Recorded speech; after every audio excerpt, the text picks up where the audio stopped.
বলিউড ইন্ডাস্ট্রিতে অনেকদিন ধরেই ঘুরছে অভিষেক বচ্চন ও ঐশ্বরিয়া রায় বচ্চনের বিচ্ছেদের গুঞ্জন। সবশেষ আম্বানির পরিবারের বিয়ের অনুষ্ঠানকে কেন্দ্র করে এই আলোচনা আরও ঘনীভূত হয়।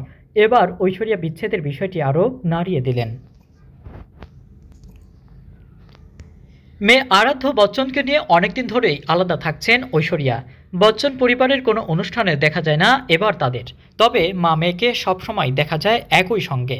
এবার দুবাইতে এক বিয়ের অনুষ্ঠানে মেয়েকে নিয়ে উপস্থিত হন ঐশ্বরিয়া। সেখানেই পাপ্পারাজ্জিদের ক্যামেরায় ধরা পড়ে বিচ্ছেদের নতুন আরেকটি তথ্য। কারণ অনুষ্ঠানে বিয়ের আংটি ছাড়াই দেখা গেল তাকে। তারপরই আবার আলোচনায় চলে আসে, তাহলে সত্যি কি বিচ্ছেদ হতে যাচ্ছে এই দম্পতির? অনেক আগে থেকেই শোনা যাচ্ছে ১৭ বছরের দাম্পত্য জীবনের ইতি টানতে বলেছেন বলিউড অভিনেতা অভিষেক ও ঐশ্বরিয়া। তবে নিজেদের বিচ্ছেদের বিষয়ে এখনও মিডিয়ার সামনে মুখ খোলেননি দুজনের কেউই।